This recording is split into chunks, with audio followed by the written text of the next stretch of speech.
Hello，大家好，歡迎收睇控糖在線。嗱，有咗糖尿病之後咧，大家經常都會驗蛋白尿啊。咁究竟驗咗蛋白尿係代表啲乜嘢咧？驗咗蛋白尿又係咪代表腎臟有問題咧？今日咧好開心咧，可以邀請到咧曹慧君內分泌及糖尿科專科醫生同大家講解下呢個問題。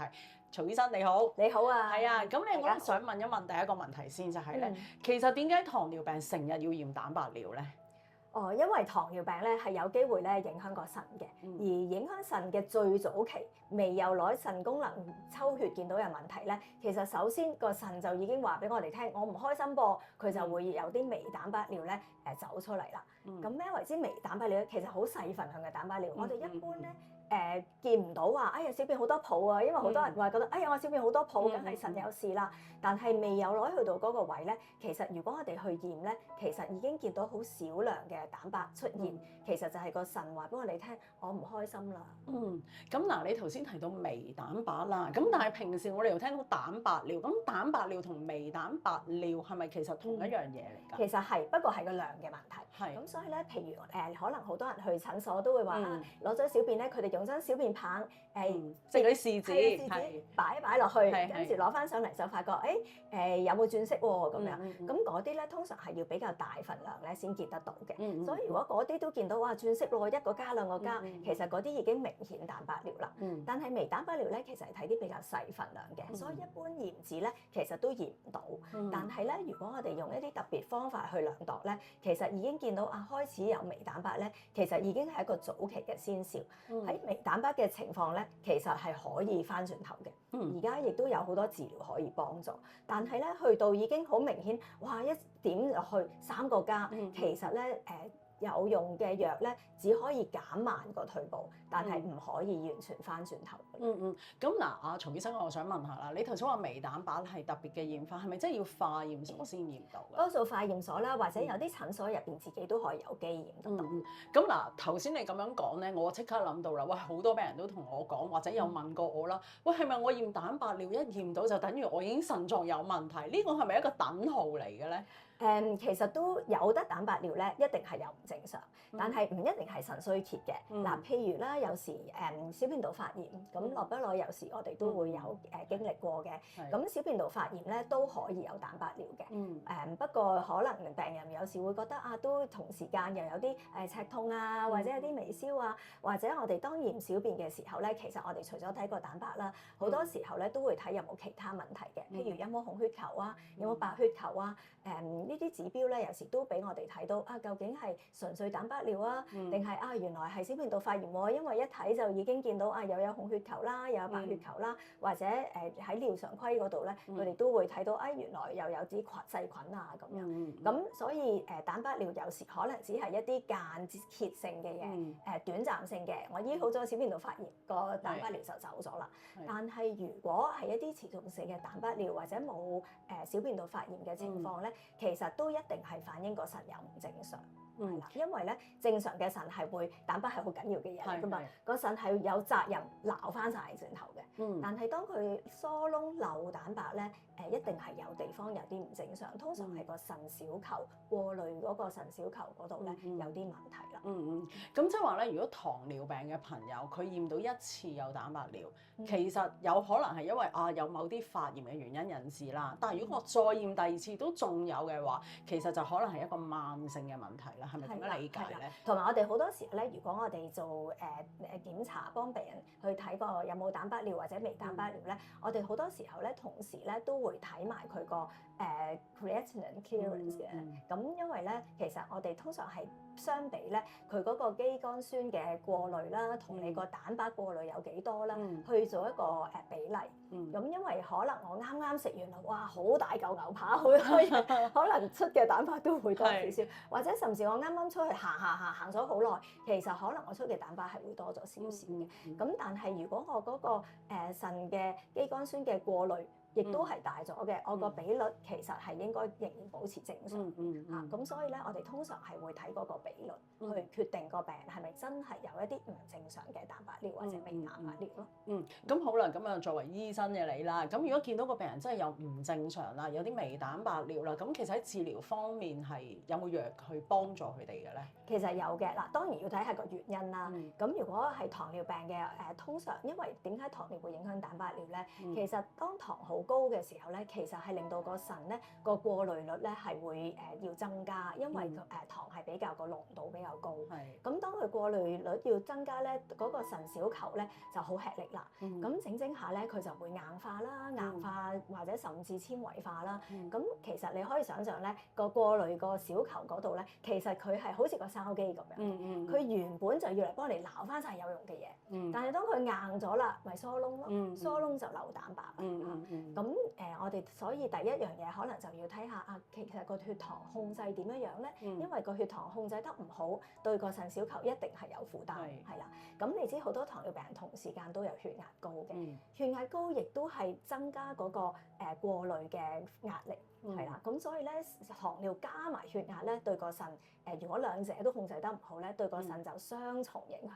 咁就壓力更加大，於是個蛋白尿嘅機會就更加犀利。咁所以通常我哋第一樣嘢，首先我哋要控制好糖尿血壓嘅控制，因為呢樣嘢控制唔好咧，你點樣嘅其他嘅補腎藥咧，你都幫唔到，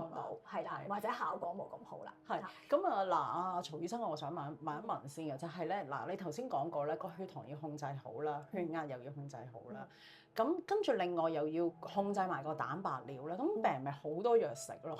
係嘅，不過咧而家好好喎，因為咧而家有一啲糖尿本身係糖尿藥，但係又有補腎作用，譬如我哋叫做 SGLT2 即係抑制劑啦，係咪即係嗰個俗稱嘅排糖？係啦，俗稱嘅排糖藥啦。咁呢個本身係一個糖尿藥嚟嘅，係非常好嘅一個系列嘅糖尿藥。咁但係咧，佢亦都證明到咧有額外嘅補腎作用。咁所以你食一隻藥就已經有雙重效果啦。咁亦都仲有一啲嘅針劑啦，叫做腸泌素嘅針劑啦，即係 GLP-1。可能呢隻針藥係比較適合啲比較肥胖嘅糖尿病人啦。咁但係同時佢哋亦都有啲補腎作用啦。咁所以呢啲亦都係即係病人如果糖尿根本需要呢啲藥或者需要藥物去幫助啦。咁呢啲可能如果已經有蛋白尿嘅病人咧，可能呢啲係比較首選嘅藥，咁佢就可以一石二鳥，係啦。咁血壓藥都有嘅喎，因為好多糖尿病人其實都已經食咗好多血壓藥啦。喺血壓藥系列之中，亦都有一啲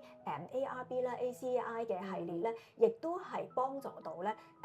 補腎作用嘅。咁所以佢又係我要食血壓藥，但係我哋可能首選就揾啲補腎作用嘅血壓藥首先去控制。咁病人相繼上咧就唔係真係話食多咗好多隻藥。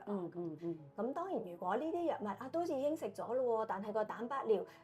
好多時候咧其實都幾多經驗啦，見到病人開始初有微蛋白尿嘅，食咗呢啲藥，有啲人甚至可以好返嘅，即係冇咗蛋白尿。係啦。咁但係如果食咗都進步咗，但係都未曾冇晒喎，或者佢原本發現嘅時候已經比較遲啦，已經係啲好明顯嘅微蛋白尿啦。咁雖然進步咗，但係都比較緊要嘅蛋白尿咧，而家市面上都仲有一兩個系列咧，都係可以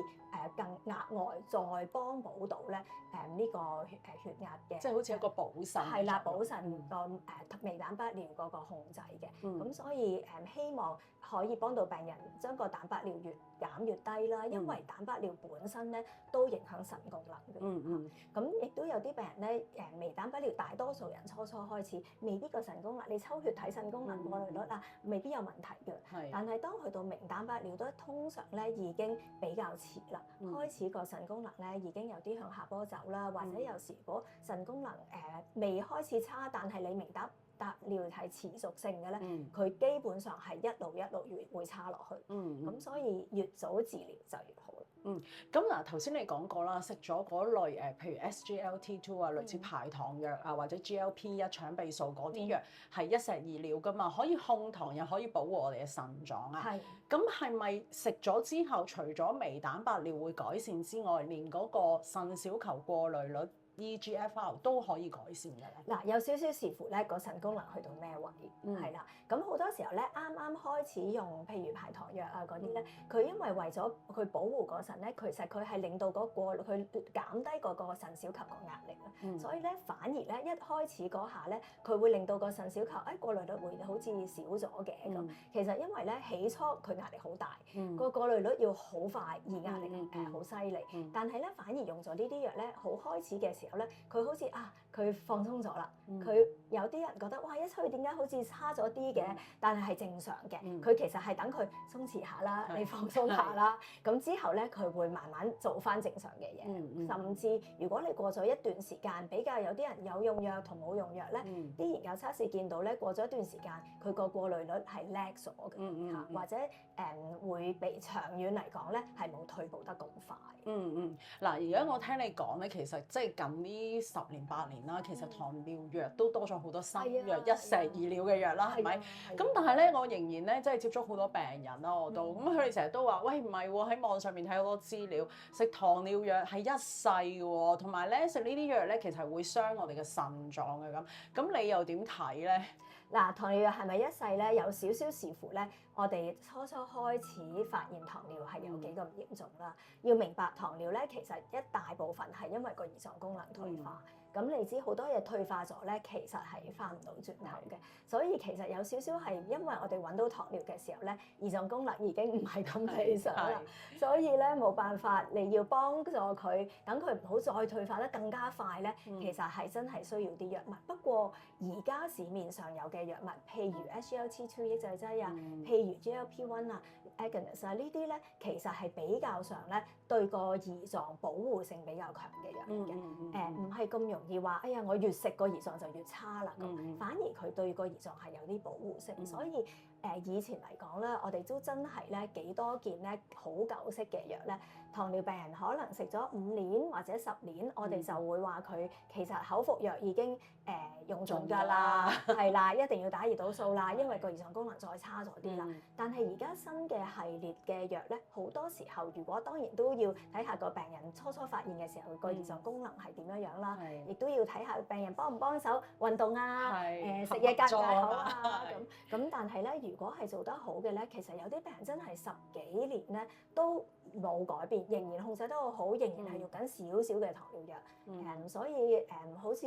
當食住一啲補品啦，你都要長期食㗎，食下唔食下都冇用㗎。唔係我諗最需要我諗最重要就係你係咪需要用藥咯？係啦，冇錯。即係其實你個糖控制，我話俾病人聽咧，藥係可加可減嘅。但係當然我哋加減嘅前提就係你係咪控制得好啦？係咪可以幫你避免到器官嘅損毀啦？因為糖尿病最擔心係長遠去器官嘅損毀。啲嘢一旦開始差咗，譬如我哋個腎功能個腎小球過濾率已經低咗啦，其實係好難翻轉頭嚇。但係當你喺未低之前，你保住佢咧，佢可以永遠都保持好好㗎噃。係啦，咁我哋就要希望越早去處理，越早去預防咧，其實嗰個效果係一定係最好。咁所以咧，其實咧，即係大家就唔好再喺網上面聽一啲咧，即係唔正確嘅資訊啊，係嘛？反而咧，你其實你有血糖嘅問題，你真係及早聽醫生講，正視個問題，早啲開始用藥咧，其實先係真正保護你嘅腎臟，係嘛？咁我亦都鼓勵病人咧，其實如果你對你自己嘅藥有擔心嘅，不妨直接問醫生啦，唔好醫生講咗你其實心目中就諗住，哎呀都唔知會唔會傷腎嘅，我翻去就唔食啦咁樣。咁其實就有少少可惜啦，因為可能醫生俾你嘅隻藥係好好嘅，甚至有補腎補心作用嘅，咁你就嘥咗啦。係啊，咁所以咧，即係大家咧最緊要有啲乜嘢咧，同你嘅主診醫生咧好好溝通咧，呢個先至係重點啊嚇！咁啊，今日好多謝你曹醫生，咁啊多謝你嘅時間係啦，咁希望日後咧多啲上嚟我哋嘅節目度同大家分享多啲控糖資訊，好嘛？多謝你，多謝晒，好，拜拜。